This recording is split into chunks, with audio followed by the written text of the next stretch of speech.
জেলখানার একটি ছোট্ট রুমে গুটি গুটি হয়ে দেয়ালে কি যেন আঁকছে আর আনমনে কিছু একটা ভেবেই যাচ্ছে। এইদিকে এই জেলের সুপার আদনান সাহেব গুটি গুটি পায়ে এগিয়ে চলেছে রাসেলের রুমের দিকে। তার মুখে একটা খুশির ছাপ, আবার কোনো কিছুর প্রতি চিন্তার ছাপ স্পষ্ট বোঝা যাচ্ছে। রাসেল, এই রাসেল, এইভাবে বসে বসে কি চিন্তা করো শুনি? আর দেয়ালে ওই মেয়ের ছবি কেন কিছু শুনি? রাসেল এই জেলের 1 বছর হলো আছে। ওর 2 বছরের শাস্তি হয়েছে। তখন থেকেই জেলার সাহেব রাসেলকে খুব ভালোবাসে, জানি না কেন, তবে ওর ভালো কোনো গুণে হয়তো মুগ্ধ হয়েছে। আসসালামু আলাইকুম স্যার, আপনি কখন আসলেন? আনমানা হয়েই কথাটি জিজ্ঞেস করলো, যেন সে টেরই পায়নি যে স্যার কখন এসেছে। ওয়ালাইকুম আসসালাম। আরে আমি এসেছি মাত্রই, খুব বেশি সময় হয়নি। তোমার জন্য একটা খুশি সংবাদ আছে। জেলা সাহেব খুবই খুশি মনে বলল, কিন্তু খুশির কথা শুনে রাসেলের মুখে কোনো হাসি খুশি ছিটে ফোটাও নেই, যা তার মুখে দেখেই বোঝা যাচ্ছে। স্যার, আমার জীবনটাই বেদনায় ভরা। কোনোদিন সুখের ছোঁয়া পেয়েছি কিনা সন্দেহ আছে। আর আপনি বলছেন আমার জন্য খুশির খবর আছে? হ্যাঁ আছে। আমি কি তোমাকে মিথ্যা বলতে পারি বলো? তোমার ব্যবহার দেখে সবাই খুশি হয়। বিজয় দিবস উপলক্ষে তোর 1 বছর আগেই জেল থেকে ছাড়ার আদেশ দিয়েছে। তুমি যেদিন থেকে জেলে আসো সেদিন থেকে বুঝতে পেরেছি তুমি আর যাই করো না কেন কাউকে ধর্ষণ করতে পারো না। স্যার, আপনার এই কথাটা শুনে আমার হাসা উচিত নাকি কান্না করাটা উচিত ঠিক বুঝতে পারছি না। তবে স্যার, কথায় আছে না, যদি থাকে নসিবে আপনা আপনি আসিবে। আমার কাছেও এসেছিল, তবে সুখ নয়, মিথ্যের চাদরে আবরিত কষ্ট। কথাগুলো বলেছে আর হাতের আঙুল দিয়ে চোখের পানি মুছছে। সবার চোখ তারই দিকে, এ যেন এক ভিন্ন দেশি এলিয়েন। রাসেল, তোমার এখানে আসার মূল কারণটা কি? আমি সেটাই জানার অনেক চেষ্টা করেছি। যদিও লেখা আছে তুমি ধর্ষণের আসামি, কিন্তু আমার বিশ্বাস হয় না তুমি একজন ধর্ষক। স্যার, ধর্ষক হয়ে কেউ জন্মায় না। এই সমাজের উচ্চপদস্থ মানুষরাই তাদের মতো মানুষদের ধর্ষক বানিয়ে দেয়। রাসেল, তোমার তো কালকে শাস্তি শেষ, তাহলে তোমার জেলে আসার কাহিনীটা কি আমাদের বলবে প্লিজ? ওখানে থাকা আরো কয়েদিরাও সাথে পুলিশের অন্যান্য সদস্যরাও শুনতে ইচ্ছুক, যেন রাসেলের কাহিনী না শুনলে কারো পেটের ভাত হজমই হবে না। আমি আমার জীবনের সবকিছু খুলে বলবো, তবে এখন না, রাতে। এখন তো আমাদের সবার কাজ করার সময়। আমি চাই না আমার গল্প শোনার জন্য সবার কাজের ক্ষতি হোক। আচ্ছা, তাহলে রাতেই শুনবো, এটাই ফাইনাল। আবার কথা কিন্তু ঘুরে ফেলিস না। স্যার, এইটুকু বিশ্বাস রাখতে পারেন, আর যাই করি মিথ্যা বলে কারো সাথে ঠকবাজি করি না। এরপর সবাই চলে গেল। রাতে এসে গল্পটা শুনবে বলে রাসেল আবারও আনমনা হয়ে বসে রইল। চলেন, অনেক তো বকবক করলাম, এখন একটু রাসেলের পরিচয়টা জেনে আসি। কি বলেন আপনারা? এই গল্পের নায়কের পুরো নাম হলো সোহান আফরিন রাসেল। সবাই রাসেল নামে বলে ডাকে তাকে। তার বাবা এই দেশের নামকরা বিজনেসম্যান রায়হান চৌধুরী। অর্থের কোনো কমতি নেই তাদের। মা জজ কোর্টের জজ। কোনো ভাই নেই, আছে শুধু ছোট্ট একটা বোন। ততটাও ছোট না যতটা আপনারা ভাবছেন। নাম জাকিয়া ইয়াসমিন জুই, পাকিস্তানের একটি নামকরা মাদ্রাসাতে পড়ে। এটুকুই এখনকার মতো পরিচয়, বাকি সব গল্প শুনতে শুনতে বুঝতে পারবেন। আমার জীবন কেন এমন হলো? কতটা সুন্দর ছিল যখন বাবা মা বোনের ভালোবাসা ছিল। তখন আফসোস আমার সাথে কেউ নেই। এখন আমি যে একেবারে একা হয়ে গেছি। এই সবকিছু ভাবতেছে তখনই পিছন থেকে কয়েদি 421 রফি বলে উঠল, রাসেল, কি এত ভাবছো? চলো, কাজ করতে হবে, না হলে জেলার সাহেব সবাইকে বকা দেবে। ভাই চলেন। চলো। দুজন ধীরে ধীরে কাজের জায়গায় গিয়ে তাদের কাজ করতে থাকে। কাজ করতে করতে সন্ধ্যা হয়ে যায়। তখন রাসেল সহ সবাই ফ্রেশ হয়ে আবার সেই জেলে ফিরে আসে। কিছুক্ষণ পরে জেলার সাহেবের আদেশে রাসেলকে কিছু ভালো খাবার দিয়ে যায়। এই নাও তোমার খাবার, আর তাড়াতাড়ি খেয়ে নাও। খাবার ছিল আগের কিছুদিনের তুলনায় অনেকটাই ভালো, তাই রাসেল একটু ভাবনায় চলে আসে, আজ হঠাৎ ভালো খাবার কেন, তাও আবার বিরিয়ানি। তাই সে পুলিশকে জিজ্ঞেস করলো, স্যার, আজকে হঠাৎ আমার জন্য এত ভালো খাবার কেন? আপনাদের মনে হয় ভুল হচ্ছে, এই খাবারগুলো হয়তো অন্য কারো। অনেকটাই অবাক হয়ে কথাটা বলল। আরে না, ভুল কি করে হবে? আদনান স্যার তোমার জন্য এই খাবার পাঠিয়েছে, বুঝেছো? এখন খেয়ে নাও। বলে সেই পুলিশ চলে যায়। এদিকে রাসেল আর কেউ চিন্তা না করে অনেকদিন পরে বিরিয়ানি পেয়েছে, লোভ সামলাতে না পেরে পুরাই খেয়ে ফেললো। এদিকে একজন পুলিশ রাফি আদনান সাহেবকে বলতেছে, স্যার, রাত তো প্রায় শেষ হয়ে এসেছে, এখন চলেন কয়েদি 420 রাসেলের থেকে ওর ধর্ষণের কাহিনী শুনে আসি। ও ভালো কথা মনে করেছো, আমার তো সেই কথা মনেই ছিল না। চলো তাড়াতাড়ি যাই, আমার যে ওর কাহিনী শুনতে আর তর্স হয়েছে না। তারপর আদনান সাহেব সহ আরো কিছু লোক রাসেলের রুমের দিকে আসে। রাসেল, তোমার কথা মতো আমরা সবাই কিন্তু রাতে এসেছি, এখন আর মানা করলে শুনবো না। আরে স্যার, আপনারা তো এত কষ্ট করে আনলেন, আমি আর বলবো না এটা কি হয় বলেন? সেটাই ঠিক বলেছ। এখন তাহলে বলতে শুরু করো, কোনো কিছু না ভেবেই। হ্যাঁ রাসেল, বলতে শুরু করো, আমার যে আর তোমার কাহিনী শোনার জন্য তর্স হয়েছে যা। স্যার, আমার জীবনের কাহিনী শুনতে হলে আপনাদের অনেক সময় কষ্ট করে শুনতে হবে, কেননা গল্পটা প্রথম থেকেই বলতে হবে না, আর না হলে কিছু বুঝতে পারবেন না। আরে যত সময় লাগুক আর কষ্ট হোক না কেন, আমরা তোমার গল্প প্রথম থেকেই শুনবো, বলো। আচ্ছা তাহলে শুনেন। দিনটা ছিল 2019 সালের 10ই ফেব্রুয়ারি, শনিবার। আমি ঘুমিয়ে আছি আরামসে, চারিপাশে কি হচ্ছে না হচ্ছে সেই দিকে আমার কোনো খেয়াল নেই। এই ছেলেকে নিয়ে আমি একটুও পারি না। কতবার করে বলি সকালে ঘুম থেকে উঠার চেষ্টা কর, কিন্তু কে শুনে কার কথা। আজকে ওর কলেজের প্রথম দিন, তাও আবার ঘুম থেকে উঠছে না, নবাব পড়ে পড়ে ঘুমাচ্ছে। এই রাসেল, উঠ না, আর কত ঘুমাবি? আম্মু যাও তো, আর একটু ঘুমাতে দাও, মাত্র না উঠলাম। দেখছো ছেলের কথা, সারা রাত ঘুমানোর পরে এখন বলতেছে মাত্র ঘুমিয়েছে। এই তুই ঘুমাবি? ঠিক আছে ঘুমা।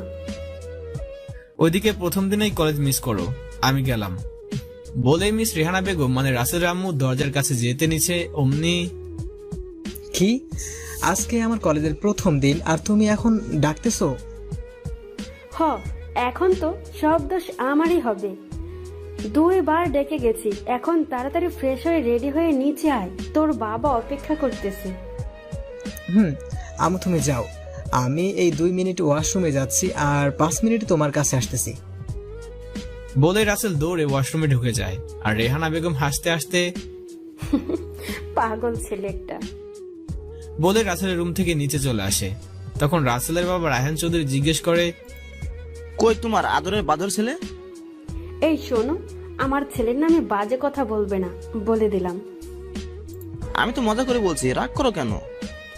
মজা করে বললো আর যেভাবেই বলো, আমার ছেলেকে নিয়ে বলবেই না।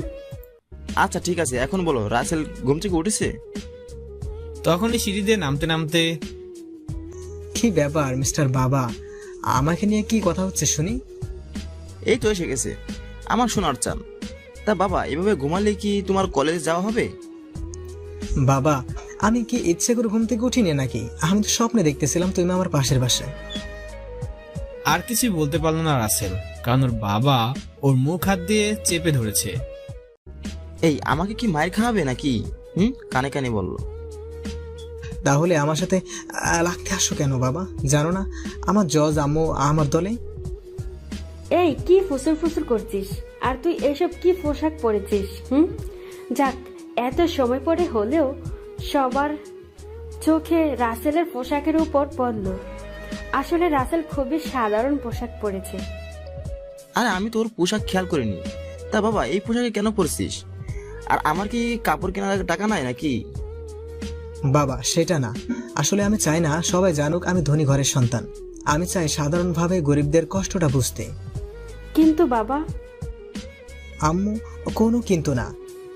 তখন কেউ আর কোনো কথা বলো না, কারণ সবাই জানে রাসেল বলেছে তো ওইটা পরিবর্তন করবে না। তারপর রাসেল সবার সাথে বসে নাস্তা করে কলেজে যাওয়ার জন্য বের হয়। এই রিক্সাওয়ালা মামা, এই কলেজে যাবে নাকি? হ মামা, জামুম, উঠে বসেন। তারপর রাসেল রিক্সায় উঠে বসে রিক্সা আপন গতিতে ছুটে যায় কলেজের দিকে। কিছু সময় পরে কলেজে এসে পৌঁছায়।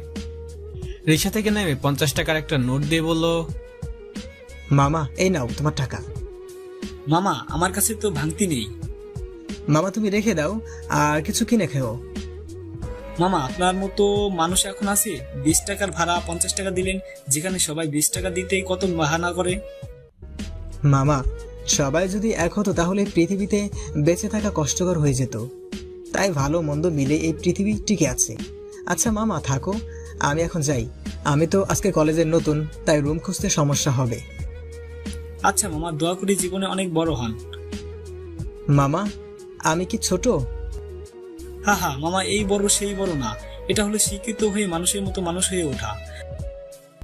মামা আমি কি তাইলে মানুষ না? আমি মাপ চাই, তোমার সাথে কথা বলে পারবো না।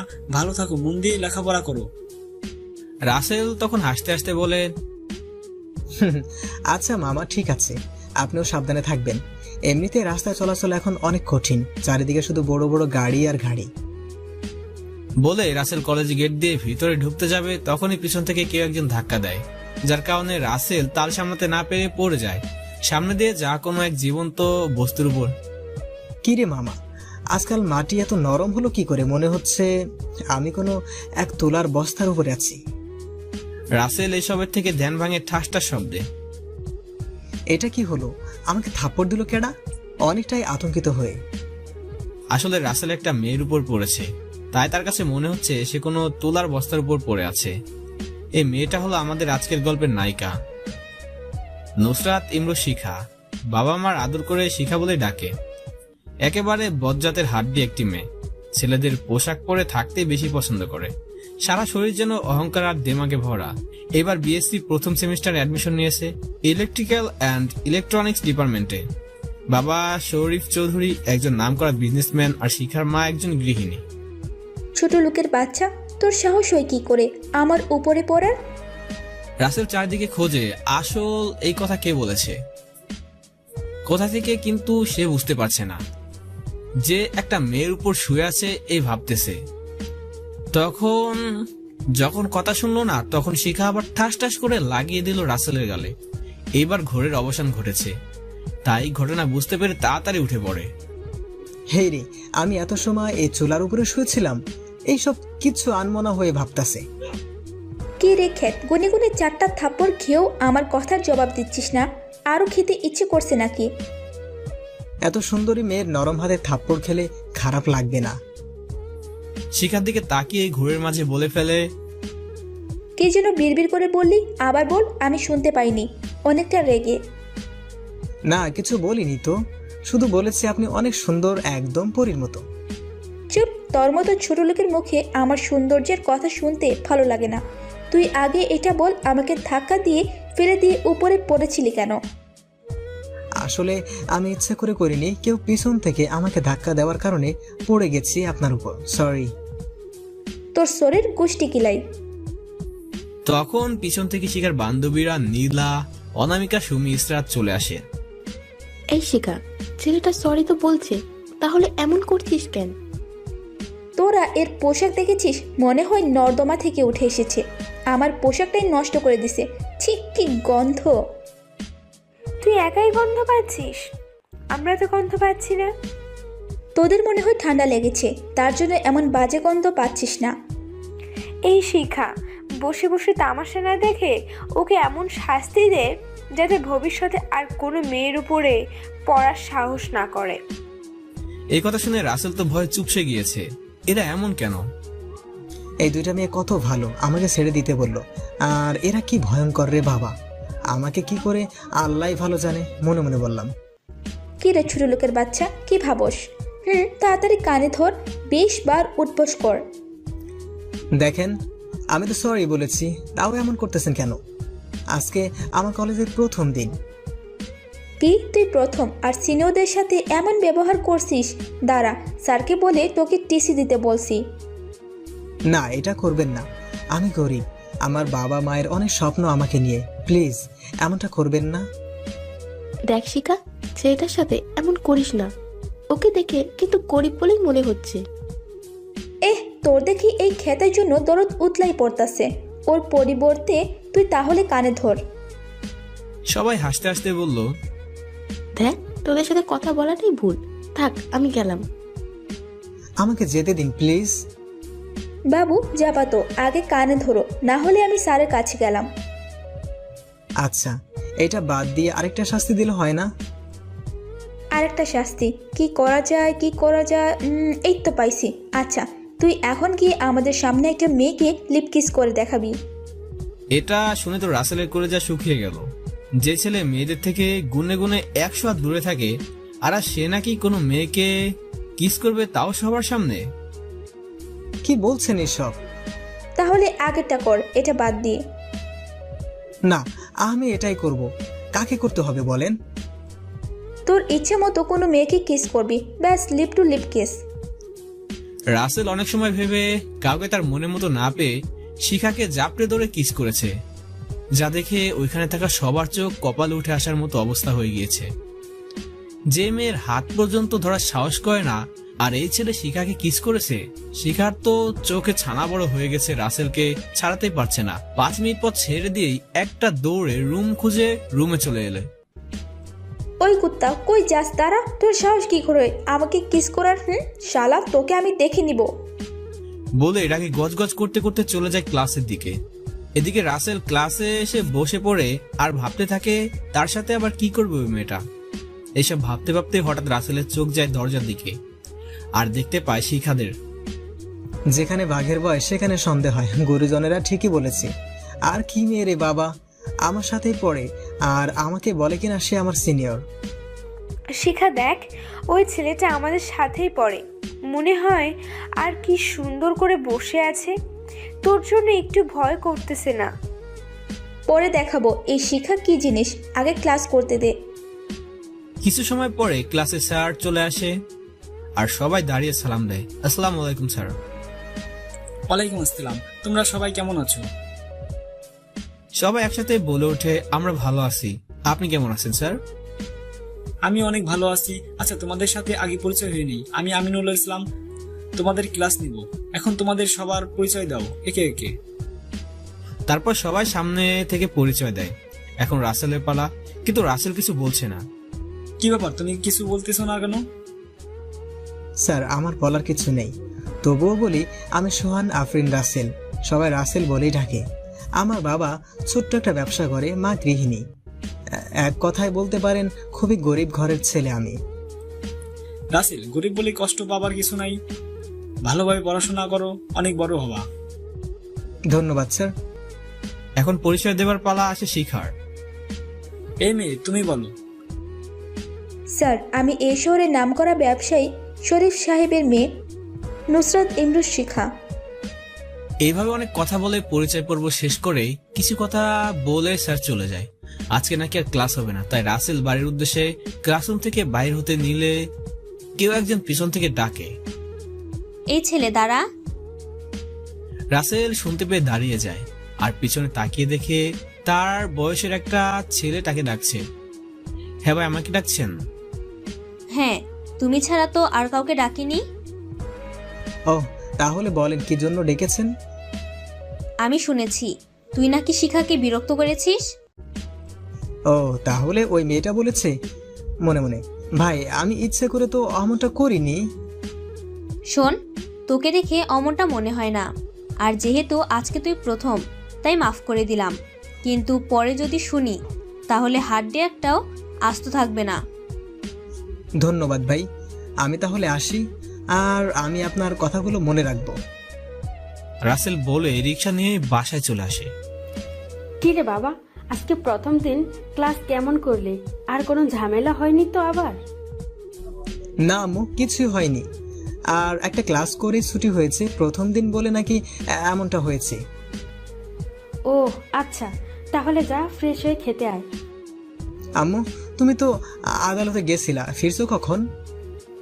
আজকে বেশি কাজ নেই তাই চলে এসেছি একটু আগে। তারপর রাসেল তার রুমে চলে আসে। সবকিছু রেখে ড্রেস পরিবর্তন করে একটা 3/4 প্যান্ট আর একটা টি শার্ট পরে ওয়াশরুম থেকে ফ্রেশ হয়ে নিচে চলে আসে। আম্মু আব্বু আজকে খেতে আসবে না? না, আজকে আসবে না, অফিসে নাকি আজ অনেক কাজ। তুই তাড়াতাড়ি খেয়ে নে, অনেক ক্ষুধা লেগেছে, তোকে দেখেই বুঝতে পারতাছি। আম্মু, অনেক ক্ষুধা লেগেছে, দাও দাও, খেতে দাও। তারপর রাসেলের আম্মু খাবার দেয় রাসেলের প্লেটে। রাসেল তৃপ্তি সহকারে পেট ভরে খেয়ে নেয়। রাসেল, কলেজে কি কোনো মেয়ে পছন্দ করেছিস নাকি? রাসেলকে ওর আম্মু হাসতে হাসতে উপরের কথাটা জিজ্ঞেস করলো। আসলে বলতে গেলে এরা সবাই বন্ধুর মতোই। আম্মু, আজকে তো কলেজে ঘটে যাওয়া ঘটনা বলাই হয়নি। রাসেলের আম্মু অনেকটা অবাক হয়ে জিজ্ঞেস করে, কি কথা বাবা, তাড়াতাড়ি বল, কোনো ঝামেলা না তো? আরে এসব কিছুই না, তুমি তাহলে শোনো। তারপর রাসেল কলেজে ঘটে যাওয়া পুরো ঘটনা ওর আম্মুকে বলে। আপনারা তো জানেনই, তাই আর নতুন করে বললাম না। এদিকে রাসেলের কথা শুনে ওর মা তো হাসতে হাসতে শেষ। আমার ছেলে তাহলে একটা মেয়ের হাতে থাপ্পড় খেলো? আম্মু তুমি এরকম কেন করতেছো? আর জানো, ওইটা মনে হয় কোনো মানুষ ছিল না, ছিল একটা মানুষরূপী পরী। কি আমার বৌমা তাহলে এত সুন্দর? আরে যে আমাকে দেখতেই পারে না, আর তুমি তাকে বৌমা বলছো? এসব কথাবার্তার মাঝে রাসেলের ফোনে একটা কল আসে, তাই কলটা রিসিভ করার জন্য হাতে নেয়। কে ফোন দিছে বাবা? তোমার আদরের মাদ্রাসাতে পড়া হুজুর মেয়ে জুই কল দিয়েছে। হ্যালো, আসসালামু আলাইকুম জুই, কেমন আছিস? ওয়ালাইকুম আসসালাম, আমি ভালো আছি। ভাইয়া তোমরা সবাই কেমন আছো? ভালো আছি। আর আম্মু এখানে আছে, নে আম্মুর সাথে কথা বল, আমি ভাত খাওয়া শেষ করি। আচ্ছা ভাইয়া, ঠিক আছে, তুমি আম্মুর কাছে দাও। রাসেল তখন ফোনটা ওর আম্মুর কাছে দেয় জুইয়ের সাথে কথা বলার জন্য। আসসালামু আলাইকুম, আম্মু কেমন আছো? আর আব্বু কেমন আছে? ওয়ালাইকুম সালাম, আমি ভালো আছি। আর তোর বাবাও ভালো আছে। তুই কেমন আছিস মা? আমিও ভালো আছি। আম্মু, আমি 1 মাসের ছুটি পাইছি, আগামী সপ্তাহে বাড়িতে আসব। সত্যি বলছিস? আমার না অনেক খুশি লাগতেছে। তুই বাড়ি আসবি এইটা শুনে। মা দেখে শুনে সাবধানে আসিস, কেমন? এভাবে আরো অনেক কথা বলে ফোন কেটে দেয়। বিকেলে রাসেল ঘুমিয়ে আসে, তখন ফোন থেকে সৃষ্টি ভূমিকম্পের শব্দে ঘুম ভেঙে যায়। ঘুম ঘুম চোখে মোবাইলের স্ক্রিনে তাকিয়ে দেখে ওর বন্ধু হালিম কল দিয়েছে আমেরিকা থেকে, তাই তাড়াতাড়ি করে ফোনটা রিসিভ করে। হ্যালো মামা, কেমন আছিস? আরে এতদিন পরে আমার কথা মনে পড়লো। আমি ভালো আছি, তুই কেমন আছিস? আর আমি তো তোকে মনে রেখেছি বলেই তোর কথা মনে পড়তেই তোকে কল দিলাম। আর ওটা তুই তো একবারও খোঁজ নিস নাই, শালা আবার কথা কস। সরি রে দোস্ত, আসলে আমি কেমন চাপের মাঝে থাকি সেটা তো তুই জানিস। তাই তো তোকে কিছু বললাম না, শালা বেঁচে গেলে। তা দেশে আসিস না কেন? শালা ওইখানে থেকে বুইড়া হলে পরে কোনো মেয়ে দিব না, তখন বুঝবা কেমন মজা। আমি না হয় দূরে থাকি, কিন্তু তুই তো দেশেই আছিস, তাহলে বিয়ে করিস না কেন? এই বেটা, আমি এখনো পিচ্ছি খোকা আছি, জানোস না? তাহলে দেশে কবে আসবি? এভাবে দুই বন্ধুর মাঝে অনেক কথা হয়। অনেক সময় কথা বলার পরে ফোন রেখে দিয়ে ফ্রেশ হয়ে রাসেল বাইরে চলে আসে। ধীরে ধীরে হাঁটতে হাঁটতে সামনের একটা টং দোকানে এসে বসে। এই মামা, একটা স্পেশাল দুধ চা দিন তো।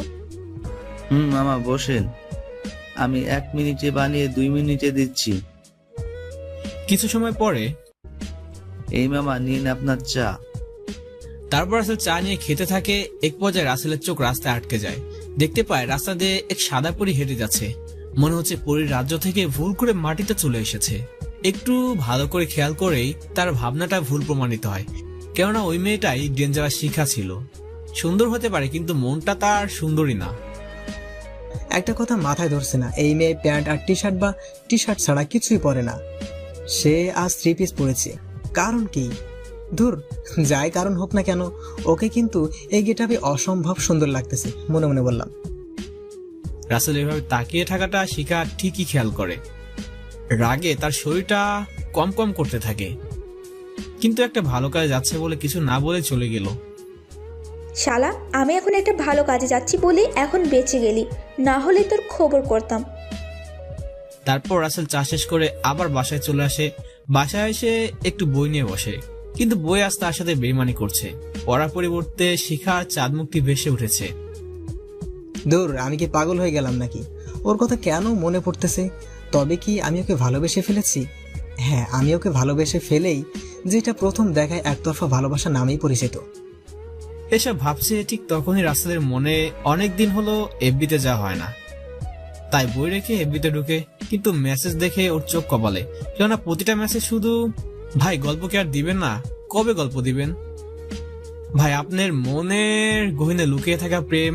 গল্পটা যতই পড়ি ততই পড়তে ইচ্ছে করে, গল্পটা যতই শুনি ততই শুনতে ইচ্ছে করে। আপনাদের কিন্তু বলতে ভুলে গিয়েছি, আমাদের গল্পের নায়ক গল্প লেখে। বাবারে বাবা, এত মেসেজ! এদের কি খেয়ে দিয়ে কোনো কাজ নাই নাকি? শুধু মেসেজ করেই গেছে। আম্মু, আসতেছি। বলে রাসেল একটু পরে নিচে চলে আসে। আব্বু, সারাদিন কোথায় ছিলা? তোমার কোনো খোঁজ খবর নেই। আর বলিস না, আজকে একটা মিটিং ছিল, অনেক জরুরি তাই। ও আচ্ছা, তাহলে এই ব্যাপার। আমি তো ভেবেছিলাম তুমি... দেখ বাবা, আর সামনে আগাস না বলে দিলাম, তাহলে আমার উপর বিপদ নেমে আসবে। এই তোমরা কিসের কথা বলছো? কিছুই তো বুঝতে পারতেছি না। আম্মু, তুমি বুঝবে না। তারপর কেউ আর কোনো কথা না বলে চুপচাপ খাবার খেয়ে নেয়। পরে যে যার মতো ঘুমানোর জন্য রুমে চলে আসে। রাসেল বিছানায় শরীরটা এলিয়ে দিতেই ওর দুই চোখ ভোরে ঘুম চলে আসে। সকালে ফজর আজানের শব্দে ঘুম ভেঙে যায়। তখন ঘুম থেকে উঠে নামাজ পড়তে মসজিদে চলে যায়। নামাজ পড়ে একটু হেঁটে আবার বাসায় আসে। এসে নাস্তা করে কলেজের উদ্দেশ্যে বের হয়। কলেজে এসে একটা গাছের নিচে বসে আছে। ওর কোনো বন্ধু না হওয়ায় একাই বসে আছে। আর কেই বা ওর বন্ধু হবে? ও তো একটা খ্যাত।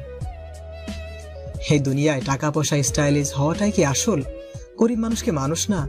তাদের রক্ত আর ধনীদের রক্ত তো একই। তাহলে এই অট্টালিকা থাকা মানুষগুলো সেটা কেন মানতে চায় না? মনে মনে সব ভাবছে নীরবে রাসেল। ঠিক তখনই কিছুটা দূর থেকে শিখা ওকে ডেকে চলেছে, কিন্তু সেদিকে ওর কোনো খেয়ালই নেই। এতে শিখা তো রেগে আগুন হয়ে যায়। তাই কাছে এসে কলা ধরে, ওই কুত্তা, তোকে কখন থেকে ডাকি, কথা কানে যায় না? রাগে মনে হচ্ছে চোখ দিয়ে আগুন বের হবে। আমাকে ডেকেছেন আপনি? না, তোকে ডাকিনি, এখানে তো আরো অনেকেই আছে। শালা হনুমান! আমি সেটা খেয়াল করিনি, সরি। সেটা খেয়াল করবি কি করে? সারাক্ষণ তো মেয়েদের দিকে তাকিয়ে থাকতেই তোর সময় কাটে।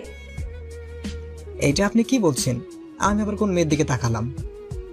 কেন মনে নেই? কাল বিকালে আমার দিকে তাকিয়ে তোর চোখ দিয়ে গিলে খাচ্ছিলি, একটু লজ্জা ভাব নিয়ে। যা বাবা, এই মেয়ে সেটা জানলো কি করে? এ আবার ভূত নয় তো?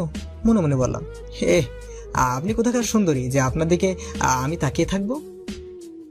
এই কথাটা বলতে দেরি রাসেলের গালে ঠাসটা শব্দ হতে দেরি হলো না। রাসেল বোকার মতো গালে হাত দিয়ে তাকিয়ে দেখছে। সবাই ওর দিকেই চেয়ে বিনা টিকিটে সিনেমা দেখছে। তোর সাহস কি করে হয় আমার মুখে মুখে তর্ক করার? আবার আমাকে অসুন্দর বলস? যা ভাগ আমার সামনে থেকে। অনেকটাই রেগে বলল। রাসেল তখন আর কিছু না বলে গালে হাত দিয়ে ফাঁকে চলে আসে। ফর্সা গালে 5টা আঙুলের ছাপ ভেসে উঠেছে। ওইখানে না থাকাই ভালো, কারণ শিখা অনেক রেগেছিল, না জানে আরো কি করতো। এই মেয়ের কি কোনো কাজ নেই নাকি? আমার সাথে এমনটা করা ছাড়া আমি যেখানেই থাকি না কেন ঠিকই খুঁজে বের করবেই। কেউ একজন রাসেলের কাঁধে হাত রাখে। এতে রাসেল একটু চমকে উঠে, কেননা ওইখানে ওকে কেউ তো চেনে না। তাই কেই বা ওর কাঁধে হাত রাখলো। তাই ভয়ে ভয়ে পিছনে তাকিয়ে দেখতে পায় তার বয়সী একটা ছেলে। ওহ, তাহলে এই ছেলে আমার সাথে পড়ে? যাক বাবা, হাফ ছেড়ে বাঁচলাম। যে শিখার দলের কেউ না। মনে মনে, হ্যালো, আমি রাসেল। আমরা কি আজ থেকে বন্ধু হতে পারি? কি বলো এসব? আমি একটা গরিব ক্ষেত মার্কা ছেলে, আর তুমি আমার সাথে বন্ধুত্ব করতে চাইছো? দেখো ভাই, বন্ধুত্ব ধনী গরিব বিচার করে হয় না। আর আমিও গরিব, আর আমার কোনো বন্ধু নেই। তুমি যদি না হও তাহলে বন্ধুহীন হয়ে থাকতে হবে, মন খারাপ করে। রাসেল একটু ভেবে দেখলো যে জাহাঙ্গীর ঠিক কথাই বলেছে। তাই সে ঠিক করে বন্ধু বানাবে। আরে ভাই, মজা করলাম, রাগ করো না।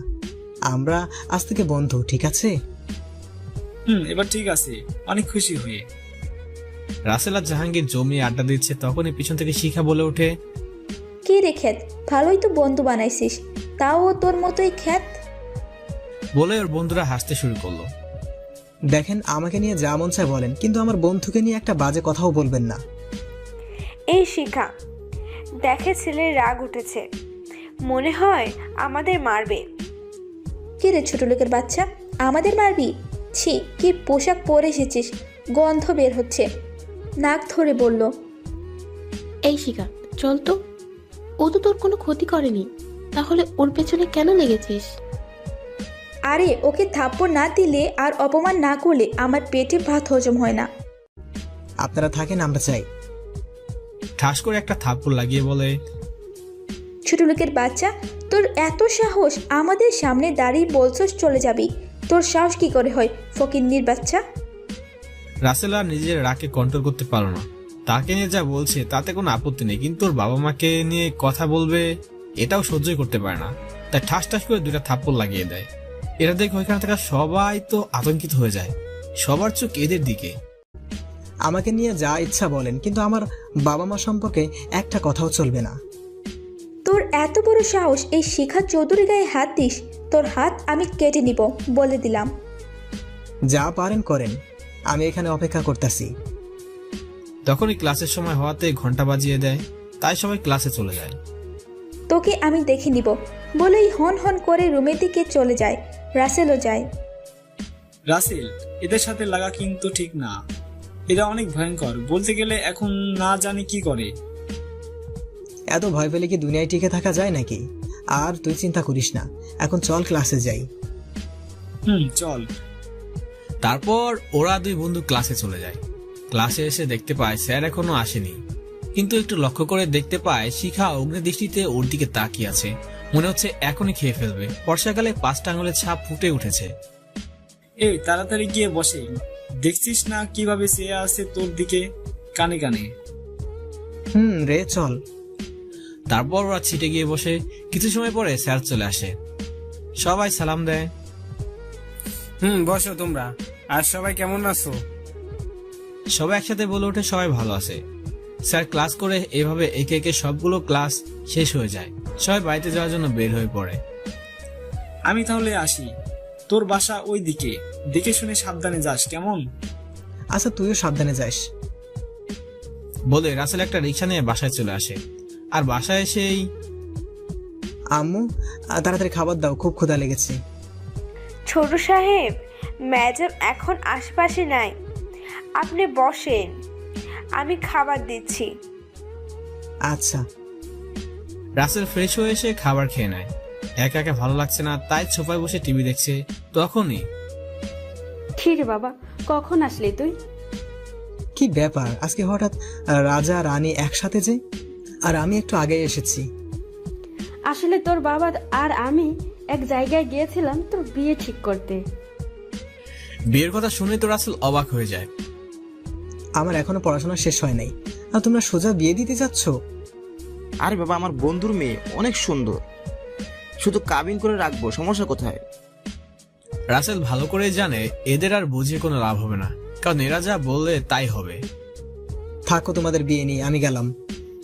বলে রাসেল ওর রুমে চলে আসে। নিচে কোনো কিছু না বলেই রাতে খাবারও খায় না, রাগ করে। তাই ওর আম্মু ডাকতে চলে আসে। বাবা রাগ করে থাকিস না, তোর এমন অবস্থা দেখে আমার কি ভালো লাগতেছে বল। চল খাবার খেয়ে নিবি। না, আমি খাবো না। আচ্ছা থাক, তোরা বাবা ছেলে মিলে খেতে হবে না। বলে রাসেলের মা চলে যায়। আর রাসেল চুপটি করে ঘুমিয়ে যায়। সকালে একটু দেরিতেই ঘুম ভাঙে আর উঠে ফ্রেশ হয়ে গিয়ে নাস্তা করে কলেজে চলে যায়। হাই বন্ধু, কেমন আছিস? ভালো আছি, তুই কেমন আছিস? ভালোই আছি। এইভাবে অনেক কথা বলে রাসেলের চোখ হঠাৎ গেটের দিকে আটকে যায়। শিখা আজকে শাড়ি পরে এসেছে, অনেক সুন্দর লাগছে তাকে। তাকিয়ে দেখ সামনে কি। জাহাঙ্গীর সামনে তাকিয়ে শিখাকে দেখে তো অবাক হয়ে যায়, এই মেয়ে আজকে শাড়ি পরেছে। ওইদিকে শিখার বান্ধবীরা অবাক এমনটা দেখে। কি রে, আজকে এত সুন্দর করে সেজে আসলি, তাও আবার শাড়ি পরে? ইচ্ছে হলো তাই। আর আমার কিন্তু বিয়ে ঠিক হয়েছে আমার বাবার বন্ধুর ছেলের সাথে। এইভাবে অনেক কথা বলে শিখা মনে মনে ফোন দিয়ে আটে রাসেলকে থাপ্পড় মার একটা শাস্তি দিতেই হবে। তাই ওর বান্ধবীদের সাথে একটা প্ল্যান শেয়ার করে। দেখ, তোরা এটা করতে পারিস না, ছেলেটার জীবন নষ্ট হয়ে যাবে। তুই যদি কাউকে বলিস তাহলে তোরও খবর আছে। আর তুই গিয়ে রাসেলকে বলবি কলেজের 333 নাম্বার রুমে আসতে, একটা কাজ আছে। আচ্ছা, মুখটা ছোট করে। নীলার কোনো কথা না বলে সোজা রাসেলের কাছে চলে আসে। ভাইয়া, তোমার সাথে শিখা দেখা করতে চায়, ও ওর ভুল বুঝতে পেরেছে। রাসেল তো অবাক, কেননা এই মেয়ে ওর থেকে মাপ চাইবে। তা আপনার বান্ধবী কোথায় দেখা করবে? কলেজের 3 তলায় 333 নাম্বার রুমে, কারণ সেখানে সবাই দেখবে আর মজা নেবে। রাসেল ভাবে নীলার কথায় যুক্তি আছে, তাই সেখানে যাওয়াটাই উত্তম। আচ্ছা আপনি যান, আমি আসতেছি। নীলা চলে আসে। আমার কাজ শেষ, তোদেরটা শুরু করতে পারোস। এই তো লক্ষ্মী মেয়ের মতো কাজ। তারপর শিখা তার প্ল্যান মতো সেখানে চলে যায়। দেখ বন্ধু, ওইটা যে মেয়ের কোনো একটা চাল তোকে ফাঁদে ফেলার জন্য, তুই যাস না। আরে ওই না তো, ওর ভুল বুঝতে পেরেছে, আমার সাথে অমন কিছুই করবেই না। বলে আর কোনো কথা না শুনে রাসেল চলে যায়। কিন্তু রাসেল গিয়ে দেখে একটা পরিত্যক্ত রুম, কিন্তু ওই রুমে কোনো মানুষের ছিটে ফোটাও নেই। তাই একটু ভিতরে দেখার জন্য আস্তে আস্তে ভিতরে প্রবেশ করে। তখনই পিছন থেকে দরজা আটকানো শব্দ আসে। সেটা দেখার জন্য রাসেল পিছনে তাকিয়ে দেখতে পায় সেখানে কেউ আছে। অন্ধকারে ভালো করে বোঝা যাচ্ছে না ভূত নাকি মানুষ, তবুও অনেক চেষ্টার পরে বুঝতে পারে সেখানে কোনো ভূত নাই, বরং মানুষ, তাও আবার মেয়ে, মানে শিখা। রাসেল শিখাকে দেখে মনের যে ভয় ছিল সেটা দূর হয়ে যায়, তাই এক বুকে থুতু দেয়। দেখ কতটা ভয় পেয়েছিলাম। এই যে ম্যাডাম, এভাবে কেউ দরজা বন্ধ করে? এই অন্ধকার রুমে আমি তো ভয় পেয়েছিলাম, আর একটু হলেই তো দম বন্ধ হয়ে আসতো। বাবা, কাজ শুরু করার আগেই ভয় পাচ্ছ? এটা তো হবে না। চান্দু, তোমার জন্য অনেক কিছু অপেক্ষা করছে সামনে। তখনই শিখার কথা শুনে রাসেল অনেকটাই ঘাবড়ে যায়। মানে কিসের কাজ? আর সামনে কি আছে? আপনি আমাকে এখানে ডেকেছেন ক্ষমা চাওয়ার জন্য? নীলা আপু বলল তাই এসেছি। তখনই পিছন থেকে নীলা বলে ওঠে, আমাদের ফাঁদে ফেলানোর জন্যই তোমাকে মিথ্যে বলে এখানে এনেছি চান্দু, মনটা খারাপ করে। আপু সবাইকে বিশ্বাস না করলেও আপনাকে এদের মতো মনে করতে পারিনি, আর শেষে আপনি আমার সাথে বিশ্বাস নিয়ে পুতুলের মতো খেলা করলেন। নীলার মুখে কোনো কথা নেই, দুই চোখে অশ্রু টলমল করছে, যখন তখন বের হতে পারে। কি করবে, সেও তো পরিস্থিতির শিকার। রাসেল, আমার করার কিছু নেই, পারলে ক্ষমা করে দিও। কখনো ভাবিনি কোনো নির্দোষ মানুষের সাথে এমনটা করব মনে মনে। শিখা, আমি বাইরে আছি, তুই তোর কাজ কর। আচ্ছা যা, তোরা বাহিরের সবকিছু রেডি কর, আমি এই দিকটাই ঠিক করতেছি। রাসেল তো ভয়ে চুপসে গিয়েছে, কেননা ছেলেরা এই একটা জায়গায় খুবই দুর্বল। কারণ এই ব্যাপারে মেয়েরা যা বলবে সবাই সেটাই বিশ্বাস করবে, ছেলেদের কথায় কানও দিবে না। এটা গল্পের কথা, বাস্তব কথা না। এই কি ঠিক করবেন? আর আমাকে যেতে দিন। না চান্দু, সেটা হবে না। তুই 2 টাকার ছেলে হয়ে কোটি টাকার মেয়ের গালে থাপ্পড় মেরে যে ভুল করেছিস তার শাস্তি তোকে পেতেই হবে। কি করতে চাইছেন আপনি, ঠিক বুঝিয়ে বলেন তো। ওরে বোকা বাবু, কিচ্ছু বুঝে না, আসো দেখে দেই কি করব। রাসেলের কাছে আসছে আর তার শরীরের শাড়ি একটু অগোছালো করছে, ঠোঁটের লিপস্টিকও নষ্ট করছে, ব্লাউজও ছিঁড়তে শুরু করলো, চুলগুলো আওড়া ঝাওড়া করে, সাথে একটু লাল রঙও মেখে দেয়, যাতে তাকে দেখে বোঝা যায় কেউ ধর্ষণ করেছে। এই আপনি এসব কি করতেছেন? শাড়ি কেন খুলতেছেন? আর আপনার ছিটতেছেন? অনেকটা ভয় নিয়ে বলল। এখনো বুঝতে পারিসনি? সকলের সামনে তোকে প্রমাণিত করব তুই আমাকে ধর্ষণ করেছিস। কাছে আসতে আসতে বলল। কি বলছেন এসব? ছাড়েন আমাকে, ছাড়েন। কে কোথায় আছো? বাঁচাও আমাকে, আমাকে বাঁচাও। এই নরপশুটা আমাকে নষ্ট করে দিচ্ছে। অনেক চিৎকার করে কেঁদে কেঁদে। এদিকে শিকার বন্ধু বান্ধবীরা স্যারের কাছে যায় দৌড়াতে দৌড়াতে। স্যার স্যার, তাড়াতাড়ি আমাদের সাথে চলে। হাঁপাতে হাঁপাতে। এই কি হয়েছে, তোমরা এমন হাঁপাচ্ছ কেন? স্যার, এখন বলার সময় নেই, তাড়াতাড়ি চলেন, নাহলে শিখার ইজ্জত নষ্ট করে ফেলবে।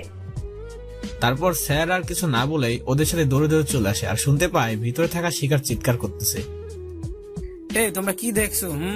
দরজা ভেঙে ফেলো বলে অনেক তাড়াহুড়ো করে দরজা ভেঙে ফেলে, আর সবাই ভিতরে ঢুকে দেখে শিখাকে রাসেল ধরে আছে।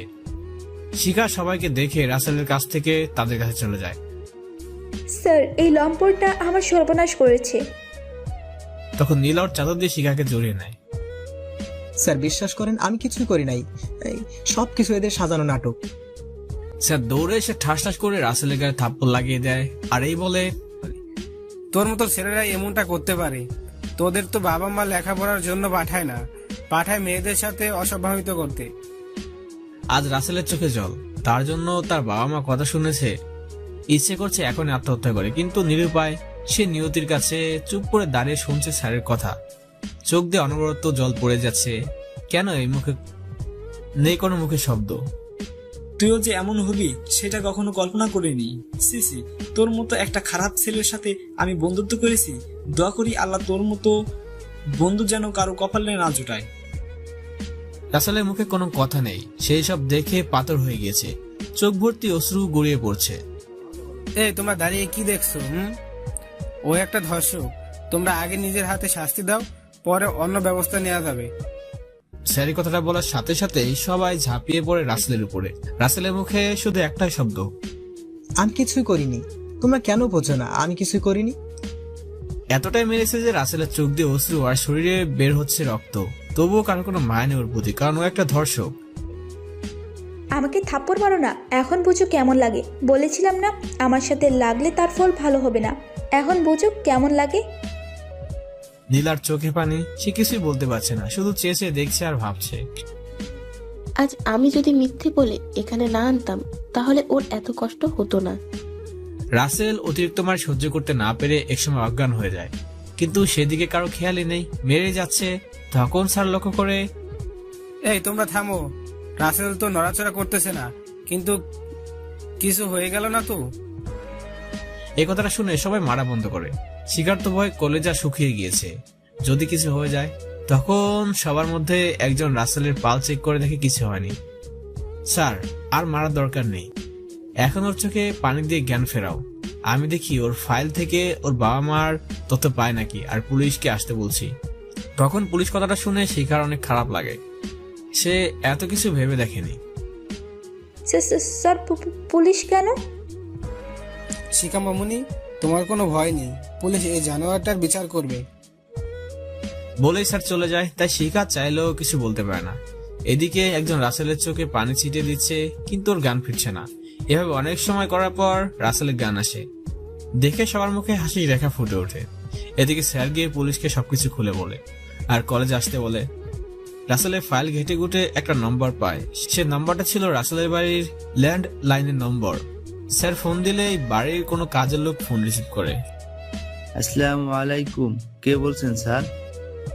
ওয়ালাইকুম আসসালাম, আমি এই কলেজ থেকে বলছি। এটা কি রাসেলের বাড়ির নাম্বার? হ্যাঁ হ্যাঁ, এটাই তো তার বাড়ির নাম্বার। কেন? তার বাবা মাকে এখনই কলেজে আসতে বলেন, বাকিটা তার নিজের চোখেই দেখতে পারবে। বলেই স্যার ফোন রেখে দেয়, আর রহিম রাসেলের মা আর বাবার কাছে যায়। দেখতে পায় রাসেলের মা রুমে একটা কাজ করছে আর ওর বাবা শুয়ে আছে। ম্যাডাম আসতে পারি? দরজা থেকেই বলল, হ্যাঁ রহিম আসো। আর কিছু কি হয়েছে? হ্যাঁ, ছোট সাহেবের কলেজ থেকে ফোন দিয়েছিল, তারপর সবটা খুলে বলে। কি বলছো এইসব? সাহেব আমি সত্যি বলছি, আপনারা এক্ষুনি যান। তারপর রাসেলের বাবা আর মা গাড়ি নিয়ে কলেজের উদ্দেশ্যে রওনা দেয়। ওইদিকে পুলিশ অফিসার আতিক ফোর্স নিয়ে কলেজে চলে আসে। স্যার কোথায় ওই জানোয়ারটা? তাড়াতাড়ি বাইরে নিয়ে আসেন। তখন স্যার রাসেলকে বাইরে আনার হুকুম দেয়। একটু পরে রাসেলকে পুলিশের সামনে নিয়ে আসে। চারিদিকে ছাত্রছাত্রী নিয়ে ঘেরা, মাঝে পুলিশ, শিখার বাবা মা, শিক্ষক আর কিছু মুরব্বী। তাদের সামনে মাথা নিচু করে দাঁড়ানো রাসেল। পুলিশ অফিসার উঠে গিয়ে রাসেলের গালে একটা থাপ্পড় লাগিয়ে দিয়ে বলে, এই জানোয়ার, তোর সেক্স করতে ইচ্ছা হয়েছে তা কোনো পতিতালয়ে যা। এই মেয়ের জীবনটা নষ্ট করলি কেন? রাসেলের মুখে কোনো কথা নেই। এদিকে রাসেলের বাবা মা সবার পিছনে দাঁড়িয়ে কথাগুলো শুনছে আর চোখের পানি মুছছে। স্যার এইসব বাদ দিয়ে আগে বলেন, ওর পরিবারের কাউকে কি আসতে বলেছেন? এই তোর বাবা মাকে ফোন করে আসতে বল। শিখার চোখে জল, তার একটা ভুলের জন্য একটা নির্দোষ ছেলে কষ্ট পাচ্ছে। শিখা, আজকে তুই অনেক খুশি তাই না রে? তুই প্রতিশোধ নিতে পেরেছিস। দেখছিস শুধু তোর জন্য একটা নিরপরাধ ছেলেকে কতটা অপমানিত হতে হচ্ছে। শিখার মুখে কোনো কথা নেই, আজ তার চোখে অশ্রু জমেছে। স্যার অপরাধ যদি করেই থাকে সেটা আমি করেছি, আমার বাবা মা করেনি। এই অপরাধের জন্য আপনারা চাইলে আমাকে ফাঁসি দিতে পারেন, আমি মাথা পেতে মেনে নিব। তবু আমার বাবা মার নামে একটা বাজে কথাও বলবেন না, পায়ে ধরে বলছি আপনাকে। রাসেলের এমন কথা শুনে সবার চোখে পানি।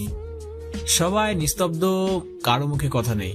আসলে তো অপরাধ সন্তান করবে, আর তার খেসারত পিতামাতাকে কেন দিবে? তারা কি তাদের সন্তানকে শাসন করে না? অবশ্যই, কিন্তু কর।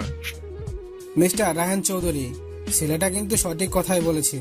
অপরাধ করেছে, তাহলে ওর বাবা মা তার জন্য কথা শুনবে কেন? স্যার আমি বলেছি তো আমাকে ফাঁসি দিন, দিয়ে দিন, তবুও তাদের এখানে এনে অসম্মান করবেন না। তখনই পিছন থেকে রাসেলের আম্মু বলে ওঠে, স্যার আমাদের ডাকতে হবে না, আমরা অনেক আগেই এসেছি আর সব কিছুই শুনেছি। তখন সবাই শুনে সেদিকে তাকিয়ে দাঁড়িয়ে যায়।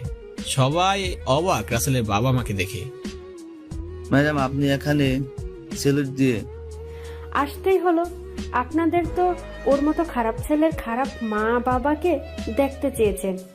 দেখে নিন, আমি ওর জন্মদাত্রী মা, আর এই হলো ওর জন্মদাতা পিতা। চোখের কোণে জল, সবাই চুপ করে, মুখে কোনো কথা নেই কারো। তখন শিখার বাবা বলে ওঠে, তখন বন্ধু, ও তাহলে তোর ছেলে? আমার ছেলে ছিল, কিন্তু এখন থেকে ও আমাদের ছেলে না, আমাদের ছেলে মারা গেছে। অফিসার, ও যার সাথে নষ্টামি করেছে তাকে নিয়ে আসেন। শিখাকে সামনে নিয়ে আসে। শিখার মুখটা শুকিয়ে গিয়েছে, মাথাটা নিচের দিকে দিয়ে এক কোনায় দাঁড়িয়ে আছে। রায়হান, এটা তোর মেয়ে না? তখন রাসেলের বাবা রাসেলের গালে একটা থাপ্পড় দিয়ে বলে, রাসেল, এই মেয়ের সাথে তোর বিয়ে ঠিক করে রেখেছিলাম, কিন্তু আমাদের বলতি ওকে বউ করে ঘরে নিয়ে যেতাম। ও জীবনটা কেন নষ্ট করলি? এই কথা শুনে ওখানে থাকা সবাই অবাক। সবচেয়ে বেশি অবাক তো শিখা। আজ তার ভুলের জন্য এমনটা হলো।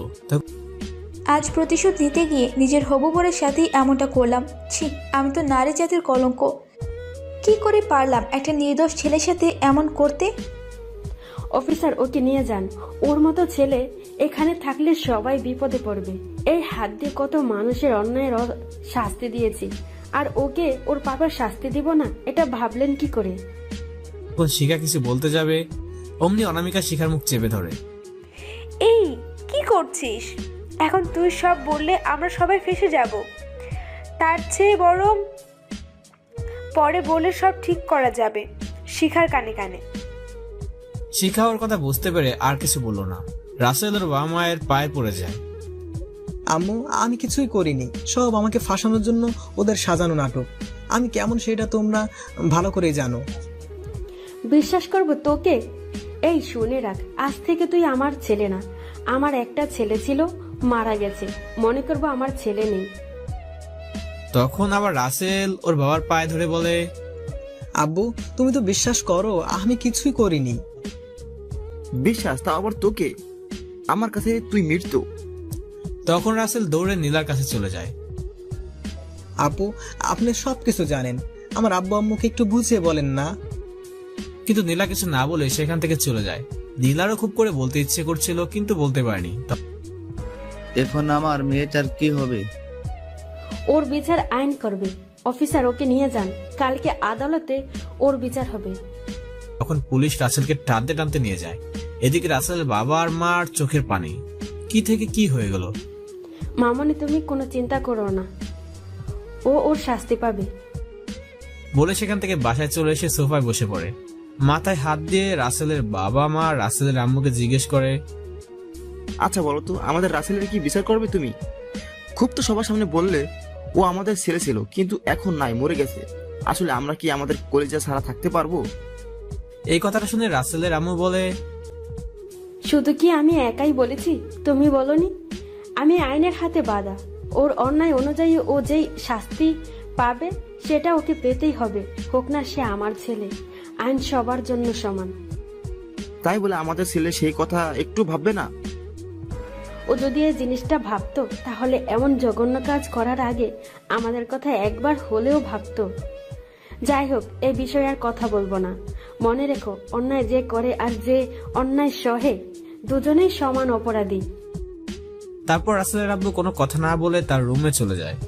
কারণ কিছু বলেও কোনো লাভ হবে না, কেননা রাসেল এমন একটা কাজ করেছে যেটা কারো কাছে বলে মুখ পাওয়া যাবে না। এদিকে নীলা আর শিখা অনামিকা একসাথে বসে ভাবছে। তখন নীলা বলে ওঠে, শিখা, তুই আজ একটা নিরপরাধ ছেলের সাথে যা করলি তার ক্ষমা তুই কখনো পাবি না। দেখেছিস ছেলেটা কত ভালো, তোর নাম ধরে একবারও বলেনি তুই ওর সাথে কি কি করেছিস। তার উপরেও রাসেল তোর হবু বর ছিল, যা আমাদেরও অজানা। আচ্ছা শিখা, রাসেল এত বড়লোক হয়েও এই খ্যাত ছেড়ে কলেজে আসতো কেন? আর সব অপমান সহ্য করতো, যেখানে তার মায়ের নাম শুনেই সবার হাত পা কাঁপে। বাবারটা বাদ দিলাম। আমি কিছুই জানি না, আর ওর সাথে যে বিয়ে সেটা আমি কালকেই প্রথম শুনেছি। যদি জানতাম ওই হাদারাম আমার হবু বর, তাহলে তো ভ্যানিটি প্যাক করে রাখতাম। এমন জঘন্য কাজ তো দূরে থাক। আচ্ছা, আমরা যদি কালকে আদালতে সত্যি কথা বলি তাহলে কিন্তু রাসেল বেঁচে যেতে পারে। হ্যাঁ নীলা, তুই মনে হয় সত্যি কথাই বলেছিস। আমরা যদি কালকে সত্যি কথা বলি তাহলে ও বেঁচে যাবে। যাও, সত্য বলো, আর পুলিশ আমাদের সবাইকে রাসেলের পরিবর্তে আটক করুক। এটাই তো ঠিক। আচ্ছা, আমরা তাহলে পরে সব খুলে বলবো যখন ওই ঘটনাটা শান্ত হবে। এটা মনে হয় ঠিক হবে। চল এখন বাসায় যা। আকাম তো অনেক করেছিস, টাকা আছেই বলে গরিবদের মূল্যটুকু করতে শিখিসনি। আমরা তো মানুষ নামে কলম করে। তারপর আর কেউ কোনো কথা বলে না, সবাই যার যার কাজে চলে যায়। এদের কথা তো অনেক হলো, এবার চলেন আমাদের নায়কের কথা একটু শুনে আসি। রাসেলকে থানায় আটকে রেখেছে। দেখ, তুই যেই ঘরের সন্তান, একবার মুখ খুললে একটা কেন হাজারটা মেয়ে তোর কাছে চলে আসবে। তাহলে তুই এমন কেন করলি? ওই মেয়েটার সাথে তার থেকে বড় কথা, তোর সাথে তো ওই মেয়ের বিয়ে ঠিক করে রেখেছে। অফিসার, আমি কতবার বলবো আমি কিছুই করিনি। আমাকে মেরে ফেললেও বলবো একই কথা। শোন, আমাদের জসের ছেলে বলে এখনো কিছু বলছি না বলে ভাবিস না যে আমরা চুপ করে বসে থাকবো। জটপট বলে ফেল, কেন করছিস? তোর মতলব কি ছিল? এমন কথা শুনে রাসেলের প্রচন্ড রাগ উঠে যায়। বললাম না আমি কিছু করিনি। কোন মতলব তো? দূর কি বাত। পুলিশ আর রাগটা ধরে রাখতে পারলো না, উড়াধুরা মার শুরু করে দেয়। এমনিতে মার খেয়ে শরীরের অবস্থা খারাপ হয়ে গেছে, তার উপর আবার এখন চলছে আনলিমিটেড মায়ের। এখনো সময় আছে, সব খুলে বল। মরে গেলেও বলবো না আমি কিছু করিনি। তখন মায়ের গতি আরো বৃদ্ধি করে দেয়, যার কারণে রাসেলের শরীর বেয়ে রক্ত পড়ছে। এক পর্যায়ে রাসেল অজ্ঞান হয়ে ফ্লোরে পড়ে যায়। তখন পুলিশ অফিসার আতিক মারা বন্ধ করে দেয়। এভাবে দেখতে দেখতে দিন টিপিরে রাত শেষ হয়ে যায়। সকালে রাসেলকে আদালতে নেওয়ার জন্য গাড়িতে তোলা হয়। রাসেলের আম্মু আজকে এখনো আদালতে যাওয়ার জন্য রেডি হচ্ছে না কেন? কিছুই ভালো লাগছে না। আমার হাত দিয়েই আমার কলিজার টুকরোকে কি করে শাস্তি দিব বলো? এইভাবে ভেঙে পড়লে হবে না, কারণ তুমি আইনের লোক। মনে রেখো, তুমি একজন বিচারক। তোমার থেকে সবাই ন্যায় বিচার পাওয়ার জন্য আসে। আচ্ছা, তুমি থাকো, আমি রেডি হয়ে সবকিছু নিয়ে আসি। এই তোরা সবাই ওকে দেখে রাখিস যেন পালিয়ে না যায়। তারপর ধীরে ধীরে গাড়ি চলতে থাকে আদালতের দিকে। রাসেলের চোখে আর অশ্রু নেই, যেন সব পানি শুকিয়ে গিয়েছে। পাথর হয়ে গাড়ি সিটে বসে আছে, হাতে বেড়ি পায়ে বেড়ি। দেখতে দেখতে আদালতে উপস্থিত হয়ে যায়। একে একে সব মানুষ এসে বসে পড়ে। জজ এখন আসেনি, তাই সব অপেক্ষা করছে। রাসেল নিচের দিকে তাকিয়ে দাঁড়িয়ে আছে, ফর্সা মুখটা মলিন হয়ে আছে। দেখেছিস শিখা, রাসেলের অবস্থা? মেরে মেরে রক্ত বের করে দিয়েছে। ওর অবস্থা দেখে আমারই কান্না পাচ্ছে। তুই এত ইমোশনাল হয়ে পড়লে তো জজকে কে সব বলে দিবি? দেখ নীলা, এখানে কিন্তু সত্যি কিছুই বলা যাবে না। এমনভাবে বলতে হবে যাতে রাসেল সত্যি সত্যি অপরাধী প্রমাণিত হয়। তোর আল্লাহ কর আমাকে যেন কাঠগড়ায় না ডাকে। তখনই কেউ বলে ওঠে, সবাই চুপ করেন, জজ সাহেব উপস্থিত আছেন। চারিদিকে নীরবতা, কারো মুখে কোনো কথা নেই। জজ সাহেব আসলেন, সবাই দাঁড়িয়ে সালাম দিলেন। আপনারা সবাই বসেন আর আজকের কার্য শুরু করেন। জজ সাহেবা একবার রাসেলের দিকে তাকিয়ে নিজের চোখের জলটা মুছে নেয়, সবার চোখ ফাঁকি দিয়ে। বাদী পক্ষের উকিল মোহাম্মদ রফিক, আসামির পক্ষের উকিল মোহাম্মদ শফিক। ম্যাডাম, আমি মনে করি এই কেসটা নিয়ে খুব বেশি কথা বলতে হবে না, কারণ সবাই জানে কাঠগড়ায় দাঁড়ানো লম্পটটাই ধর্ষক। তবু আসামির মুখ থেকে কিছু শুনতে চাই, যদি আপনি অনুমতি দেন তো। এখানে জজ বললাম না, কারণ সব জায়গাতে তো আম্মু কথাটাই তুলে ধরেছি। Mister Rafiq, permission granted. ধন্যবাদ ম্যাডাম। এই ছেলে, বলো, ওই বাচ্চা মেয়েটার সাথে এমন জঘন্য কাজ কেন করেছিলে? রাসেল তখন আর্চিক ও রামুর দিকে তাকিয়ে আবার চোখ নিচের দিকে নিয়ে বলে, আমি আগেও বলেছি কিছু করিনি, এখনো বলছি কিছু করিনি। আচ্ছা, মানলাম তুই কিছুই করিস নাই, তাহলে সবাই ঘটনাস্থলে তোকে হাতে নাতে ধরলো কিভাবে? ম্যাডাম, আমার আর কিছুই জানার নাই। মিস্টার শফিক, যদি কিছু জিজ্ঞেস করতে চান তাহলে করতে পারেন। মিস্টার শফিক, আপনার কি কোনো কথা জানার আছে? আপনি অনুমতি দিলে আমি ওই মেয়েগুলোকে কিছু জিজ্ঞাসা করতে চাই। ওকে, করতে পারেন। ধন্যবাদ ম্যাডাম। আমি প্রথমে এই শিখার কাছ থেকে কিছু জানতে চাই। মিস শিখা কাঠগড়ায় হাজির হন। তখনই শিখা সবার মুখের দিকে তাকিয়ে ধীরে ধীরে কাঠগড়ায় গিয়ে দাঁড়ায়, নিচের দিকে তাকিয়ে আছে আর বলল, যাহা বলিব সত্যি বলিব, সত্য ছাড়া মিথ্যা বলিব না। আচ্ছা মামনি, কাঠগড়ায় দাঁড়ানো ছেলেকে কি তুমি চেনো? তখন শিখা একবার রাসেলের দিকে তাকিয়ে বলল, চিনি, আমার সাথেই পড়ে, একই ডিপার্টমেন্ট। তোমার সাথে এমনটা কেন করলো? ম্যাডাম, এটা কোন ধরনের প্রশ্ন? থামুন, তার কাজ তাকে করতে দিন। মামনি বলো। আমি ক্লাসরুমে ছিলাম, তখন ওই ছেলে এসে আমাকে পেছন থেকে জড়িয়ে ধরে, বাকি সব বলতে পারবো না। এইভাবে অনামিকা স্যার আরো কিছু মানুষের বক্তব্য নেওয়া হলো, তাতে সবাই একই কথা বলছে, দোষী রাসেল। রাসেল একবার শিখার দিকে তাকিয়ে মনে মনে বলল, হায় রে মানুষ, প্রতিশোধ নেওয়ার জন্য এত জঘন্য অপবাদ কারো উপরে দিতে পারে? আর বলতে হবে না, যা বোঝার তা বুঝে গেছি। ম্যাডাম, আমার আর কিছু জানার নেই, আপনি এই কেসের রায় ঘোষণা করতে পারেন। রাসেলের আম্মু নার্ভাস হয়ে গিয়েছে, আজ নিজের হাতে ছেলের শাস্তি লিখতে হবে, আর ওর আম্মু বারবার চোখে জল মুছছে। শান্ত হন সবাই। সমস্ত সাক্ষী প্রমাণের ভিত্তিতে এটাই প্রমাণ হয় যে আসামি সোহান আফরিন রাসেল একজন ধর্ষক। আর যেহেতু রাসেল একজন ছাত্র, তাই নানান দিক বিবেচনা করে আমি এই সিদ্ধান্তে উপনীত হই আসামি রাসেলকে 2 বছরের সপ্তম কারাদণ্ড প্রদান করা হইল। ম্যাডাম, আমার মেয়ের কি হবে? ওর জীবনটা তো নষ্ট হয়ে গেল। এই আপনি কথা বলেন কেন? আমরাই তো পুরোপুরি শেষ হয়নি। এখনই রাসেলের সাথে শিখার বিয়ে হবে, তারপর রাসেলকে জেলে নিয়ে যাওয়ার নির্দেশ দেওয়া হলো। রাসেল আম্মুর চোখে পানি, তবুও বাইরে থেকে বোঝা যাচ্ছে কোনো কিছুই হয়নি, বিয়ের কাজ সম্পূর্ণ হয়ে গেল। শিখা মামনি, আজ থেকে তুমি আমার বাড়ির বউ, আমি চাই না তুমি তোমার বাড়িতে থাকো। মামনি চলো আমাদের সাথে। আমরা মনে করব আমাদের কোনো ছেলে নেই, শুধু একটা মেয়ে আছে, সেটা তুমি। রাসেল তখন দৌড়েও আম্মুর পায়ে পড়ে যায়। আম্মু, এমনটা বলো না। তুই আমার ছেলে না। আমার ছেলে তখনই আমাদের কাছে মারা গেছে যখন শুনেছি তুই একটা ধর্ষক। আমাদের সামনে কখনো আসিস না। সবাই চলেন, আর অফিসার একে নিয়ে যান, আর এমন শাস্তি দিবেন যাতে যতদিন বেঁচে থাকে কোনো মেয়ের দিকে খারাপ নজরে তাকানোর সাহস না করে।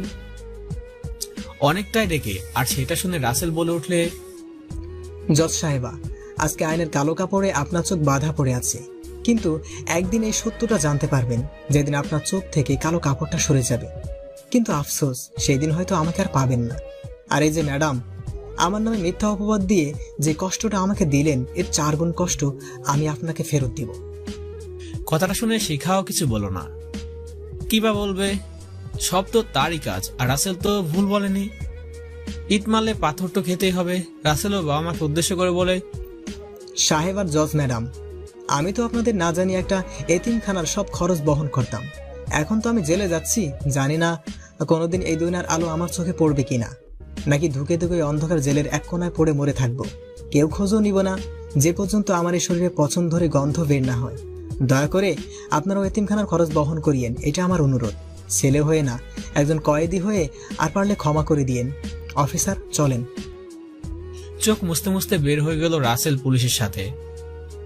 তার আর কথা বলার শক্তি নেই, আর সবার চোখে পানি, কেউ যেন ভালোই নেই। রাসেলের আম্মু ওর শেষ ইচ্ছাটা কিন্তু আমাদের পূরণ করা উচিত। এটা তো আর খারাপ কাজ না যে ভাবতে হবে ওর ইচ্ছাটা পূরণ করব। অতীতের কাহিনী শেষ, এখন বর্তমানে আসা যাক। স্যার, এই ছিল আমার কালো অতীতের ধর্ষণ উপাধি পেয়ে জেলে আসার কথা। কেউ কথা বলতে পারছে না, সবার চোখে পানি, যেন গল্পটা শুনে সবাই পাথর হয়ে গিয়েছে। তখন জেলা সাহেব বলে ওঠে, একটা মেয়ে প্রতিশোধের জন্য এমনটা কি করে করতে পারে? আমার তো ইচ্ছা করছে ওকে গুলি করে মেলে। স্যার, ভাগ্য যার সাথে থাকে না তার সাথে এমনটাই ঘটে। আচ্ছা রাসেল, রাত অনেক হয়েছে, তুমি খেয়ে ঘুমিয়ে পড়ো, আমরা আসি, সকালে দেখা হবে। ঠিক আছে স্যার, আসসালামু আলাইকুম, আর শুভরাত্রি। ওয়ালাইকুম আসসালাম, শুভরাত্রি। বলে সবাই চলে যায়। রাসেল একা একা আরো আনমনা হয়ে পড়ে।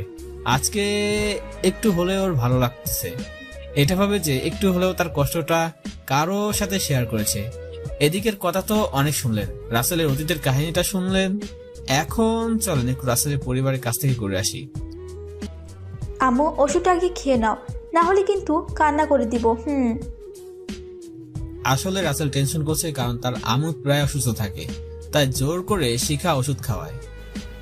দে মা, আগে খেয়ে নে, না হলে তুই সত্যি সত্যি কান্না করবি আর তোর কোনো ভরসা নেই।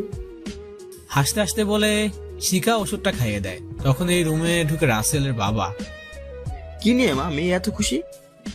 বাবা, তুমি কখন আসলে আর আমাদের জানালেও না তুমি আজকে আসবে? তোমার সাথে কথা নেই, যাও। শিখা মুখ অন্যদিক ঘুরে অভিমানী হয়ে বলল। এখন শিখা তাদের সাথে একদম মিশে গিয়েছে, কে বলবে না এদের কোনো কষ্ট আছে। আরে মামুনি রাগ করিস না, আমি তো তোদের সারপ্রাইজ দেওয়ার জন্যই বলে এসেছি। তোমরা বাবা মেয়ে বুঝোগা, আমি খাবার রেডি করতে গেলাম। না, তুমি কোনো কাজ করবে না, তোমার ছেলে বউ আছে কি জন্য? ছেলের কথা শুনে বাবার মুখটা ছোট হয়ে যায়, আর রাসেলের আব্বু আম্মু সেখান থেকে চলে যায়, চোখে জল টলমল করছে। ধ্যাত, কেন যে ছেলের কথাটা বলতে গেলাম, এখন হাসি খুশি মোড়টাই নষ্ট করে দিলাম। এসব ভাবতে ভাবতে নিচে চলে আসে, আর সবাইকে অনেক কষ্ট করে খাবার খাইয়ে রুমে চলে আসে। রুমে এসে রাসেলের ছবি বুকে নিয়ে দুই চোখে জল ফেলছে আর বলছে, আজ আমার এটা ভুলের জন্য তুমি তোমার মা বাবা থেকে দূরে, নির্দোষ হয়েও শাস্তি পেতে হচ্ছে, কষ্ট পেতে হচ্ছে দিনের পর দিন। এইসব ভাবতে ভাবতে ছবির উপরে কখন ঘুমিয়ে গিয়েছে সেই দিকে তার কোনো খেয়ালই নেই। শুধু আজকে না, প্রায় রাতে এভাবেই কেটে যায় শিখার। সকালে উঠে নামাজ পড়ে সবার জন্য নাস্তা বানাচ্ছে। বলে রাখা ভালো, এখনো শিখা সব কাজ করে, রাসেলের আম্মুকে কিছুই করতে দেয় না। বলতে গেলে শিখা এখন একজন আদর্শ বউ। শিখা কাজের মেয়ে রহিমাকে বলল, আপনি এই দিকটা দেখতে থাকেন, আর আমি কফি বানিয়ে বাবা মায়ের রুমে দিয়ে আসি। শিখা তারপর কফির মগ 2টি ট্রে করে ধীরে ধীরে সিঁড়ি বেয়ে রাসেলের বাবা মায়ের রুমে যায়। আম্মু আব্বু, এই নাও তোমাদের সকালের কফি, আর ঝটপট খেয়ে ফ্রেশ হয়ে নিচে আসো, আমি নাস্তা রেডি করতেছি, দেরি করলে কিন্তু খবর আছে বলে দিলাম। তাদের পাল্টা উত্তরটা না দিয়ে শিখা আবার রুমে চলে আসে, এসে সব খাবার টেবিলে সাজাতে শুরু করে। পাগলি একটা, আমাদের সেবা যত্ন ছাড়া কিছুই বুঝে না। আমার ভাগ্যর জোরে এমন একটা লক্ষ্মী বৌমা পেয়েছি। তোমার মনে আছে আজকে রাসেলের 1 বছর পূর্ণ হলো জেলে থাকার? অনেক ভালো করেই মনে আছে। ওর কথা মনে করে কষ্ট না পেয়ে চলো নিয়ে যাই, না হলে আমাদের রাক্ষসী মেয়ে শিখা আবার এসে খেয়ে ফেলবে। চলো। তারপর দুজনে নিচে গিয়ে দেখে সবকিছু রেডি, তাই চেয়ার টেনে বসে খাওয়া শুরু করে। সাথে শিখায় খাইয়ে দিচ্ছে রাসেলের আম্মু। আচ্ছা আম্মু, আমাকে সারা জীবন এভাবে খাইয়ে দিবে? কখনো ভুল বুঝবে না তো? খাইয়ে দেবো, আর ভুল বুঝবো কেন? ভুল বুঝবে কেন বলো? না, তেমন যদি কখনো জানতে পারো আমি তোমাদের সাথে অন্যায় করেছি। শিখা আরো কিছু বলতে যাবে, তখনই দরজার কাছ থেকে রাসেলের বোন জুই বলে ওঠে। জুইকে দেখে মনে হচ্ছে জান্নাতে পড়ে এসেছে, হাতে মোজা, পায়ে কালো মোজা, বোরকা, এক কথায় পুরা পর্দাশীল নারী, শুধু চোখটাই দেখা যাচ্ছে তার। আসসালামু আলাইকুম আম্মু আব্বু, কেমন আছো তোমরা সবাই? সবাই অবাক জুইকে দেখে, কেননা কেউ ভাবতে পারছে না জুই এসেছে। ওয়ালাইকুম আসসালাম। মামনি, তুমি এলে অথচ আমাদের জানালেন না কেন? হ্যাঁ, আমাদের জানালে না কেন? আমি তোমাদের সারপ্রাইজ দিতে চেয়েছি, তাই কিছু বলিনি। এভাবে বাইরে দাঁড়িয়ে রাখবে? আয় ভিতরে আয়। আম্মু, আমি ভাইয়ার সাথে কিন্তু একটুও কথা বলবো না। 1 বছর হলো আমার সাথে কথা বলে না, ফোন দিলে বলে সুইচ অফ, তোমাদের বললে বলো কাজে ব্যস্ত। আমার থেকে কি ভাইয়ার কাজটাই বড়? আসলে কথা শুনে সকলের মুখটা শুকিয়ে যায়। এতদিন নানা বাহানা দিয়েছে, কিন্তু এখন কি বলবে? তোমাদের সকলের মুখ বাংলার 5-এর মতো হলো কেন? বলো ভাইয়া কোথায়? মামনি, তুমি অনেক দূর থেকে এসেছো, আগে রেস্ট নাও, তারপর না হয় সবকিছু শুনবে। তুমি অনেক ক্লান্ত। হ্যাঁ, তুমি আগে ফ্রেশ হয়ে খাবার খেয়ে রেস্ট নাও। ভাবি, তুমি তো বলো ভাইয়া কোথায়? ওর সাথে আমার বোঝাপড়া আছে, কেন আমার সাথে কথা বলে না? জুয়ের এমন আচরণ থেকে সবাই বুঝতে পারে এই মেয়েকে সবকিছু খুলে না বললে উপায় নেই। এখন আর লুকাতে পারবো না, তাই সিদ্ধান্ত নেয় সব খুলে বলবে। মামুনি, আসলে রাসেল আমাদের সাথে থাকে না, 1 বছর হলো। এই কথা শুনে জুই অনেকটাই অবাক হয়ে যায়। কেন, ভাইয়া আবার কোথায় থাকে? আসলে তোমার ভাই এমন একটা কাজ করেছে যা তুমি কষ্ট পাবে বলে এতদিন তোমাকে বলিনি, কিন্তু আজ আর না বলে পারছে না। তারপর শুরু থেকে সবটাই খুলে বলে। আপনারা তো জানেন, তাই নতুন করে বলে আপনাদের মূল্যবান সময়টা নষ্ট করতে পারলাম না। এইসব শুনে তো জুই কান্না করে দেয়, কারণ সব থেকে বেশি ভালোবাসতো রাসেলকে সে। আমার ভাইয়া এমনটা করতেই পারে না, তোমরা বিশ্বাস করলে কিভাবে? দেখ মামনি, আমরা সবকিছু জেনেছি, রাসেল এমনটাই করেছে তোর ভাবির সাথে। শিখার মুখে হাসি নেই, সেও কান্না করছে, চোখের জল গাল বেয়ে পড়ছে। শিখারও আর সবার কষ্ট সহ্য হয় না, তাই সিদ্ধান্ত নেয় যা হবার হবে, সবকিছু সবাইকে খুলে বলবে। আব্বু আম্মু, আমি তোমাদের কিছু বলতে চাই, যদি তোমরা কথাটা শোনার পরে আমাকে ভুল না বুঝতে। আমরা কি মনে করবো?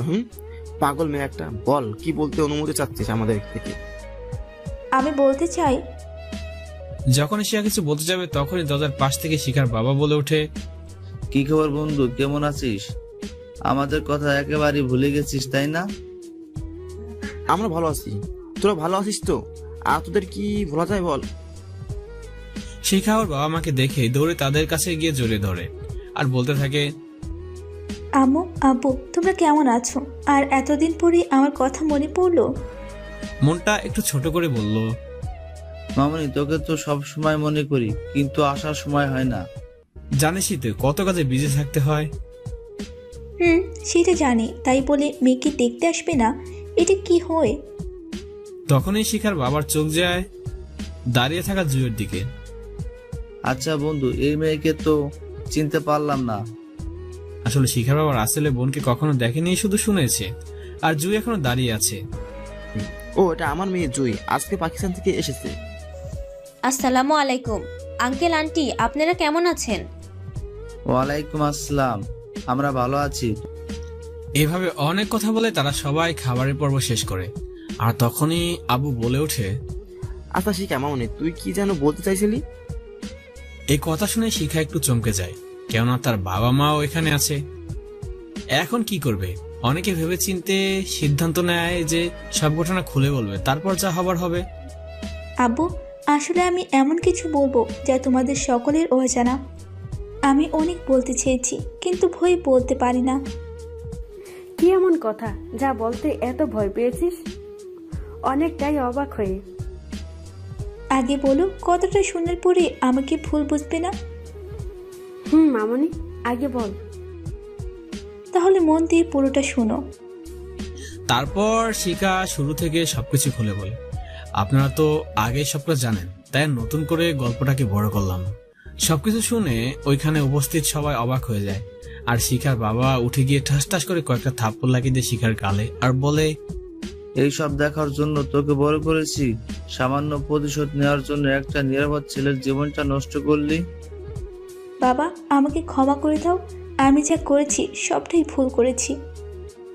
শিখার বাবা পায়ে ধরে বলল, রাসেলের বাবা মায়ের মুখে কোনো কথা নেই, দুজনেই যেন পাথর হয়ে গেছে, চোখ দিয়ে অশ্রু গড়িয়ে পড়ছে। রাসেলের বোন তো হাওয়া করে কান্না শুরু করে দিল। ভাবি, তুমি আমার ভাইয়ের সাথে এমনটা কেন করলে? ভাইয়া তো তোমারই হবু বর ছিল। আমি তো প্রতিশোধের নেশায় এমন জঘন্য কাজ করেছি। যখন জানলাম তোমার ভাই আমার হবু বর, তখন অনেক দেরি হয়ে গিয়েছিল। তখন থেকেই আমাকে কষ্টের আগুনে পুড়ে খাচ্ছে। ছি শিখা, ছি, তোকে আমার মেয়ে বলতেও ঘৃণা লাগছে। কি করে পারলি একটা নিষ্পাপ ছেলের জীবন নিয়ে এইভাবে ছিনিমিনি খেলতে? আমরা তো তোকে এই শিক্ষা বড় করিনি। আম্মু, আমাকে ক্ষমা করে দাও, আমি অনেক বড় ভুল করে ফেলছি। আমরা তোকে ক্ষমা করার কে? তোর শ্বশুর বাড়ির কাছে ক্ষমা চা। তখনই শিখা দৌড়ে গিয়ে রাসেলের আব্বু আম্মুর পা জড়িয়ে ধরে কান্না করে বলে, তোমরা আমাকে ক্ষমা করে দাও প্লিজ, আমি অনেক বড় ভুল করেছি। জানি সেই ভুলের কোনো ক্ষমা হয় না, তবুও ক্ষমা করে দাও। শিখার কান্নার শব্দে তাদের ধ্যান ভেঙে আর রাসেলের আম্মু বলে, মারে, তোকে দোষারোপ করে কি করব বল? যেখানে তোর সাথে বড় দোষী আমরা। নিজের জন্ম দেওয়া ছেলে একই চিনতে পারলাম না, তার কোনো কথায় বিশ্বাস করলাম না। এই হাত দিয়ে আমার কলেজার টুকরোকে শাস্তি দিয়েছি। বলে নিজের হাতকে ওয়ালের সাথে বাড়ি মারতে থাকে। তখন রাসেলের আব্বু গিয়ে থামিয়ে দেয়। রাসেলের আম্মু এভাবে ভেঙে পড়লে তো আর হবে না, আগে রাসেলের খবর নিতে হবে। হ্যাঁ, আগে রাসেলের খবর নিতে হবে, কেমন আছে, কিভাবে আছে। আজকে রাসেলের 1 বছর হলো, একটি বারের জন্য দেখতে যাইনি। কেমন বাবা মা আমরা। সন্তান যতই অন্যায় করুক না কেন, তবুও তো আমাদের সন্তান, সেইটা কেন ভাবলাম না? কেঁদে কেঁদে আম্মু চলো, ভাইয়া যে জেলে আছে সেখানে আমরা যাই। তারপর সবাই যেভাবে আছে সেভাবে গাড়ি নিয়ে বেরিয়ে পড়ে জেলখানার উদ্দেশ্যে। চলেন এখন আবার রাসেলের কাছে ফিরে যাই। রাসেল আদনান স্যারের রুমে দাঁড়িয়ে আছে। রাসেল, তুমি এখন কি বাসায় যাবে? কি করে যাব স্যার বলেন? একটি বছরে একবারের জন্য খোঁজ নিতে আসেনি আমি কেমন আছি, কি অবস্থায় আছি। তা অবশ্যই ঠিক বলেছো, যাদের কাছে তোমার কোনো মূল্য নেই তাদের কাছে গিয়ে কি করবে? নাও, এখানে একটা সই করে তোমার সবকিছু বুঝিয়ে নাও। ঠিক আছে স্যার। তারপর রাসেল সই করে সবকিছু বুঝে নিয়ে বেরিয়ে আসতে যাবে, তখন রাসেল, এখানে কিছু টাকা আছে, রেখে দাও, কাজে লাগবে। ভেবো না আমি দিচ্ছি, এগুলো তোমারই টাকা, যা তুমি কাজ করে পেয়েছো। ধন্যবাদ স্যার, ভালো থাকবেন, আসি। আর বেঁচে থাকলে দেখা হবে, তবে এইখানে না হয়ে বাইরে যেন হয়।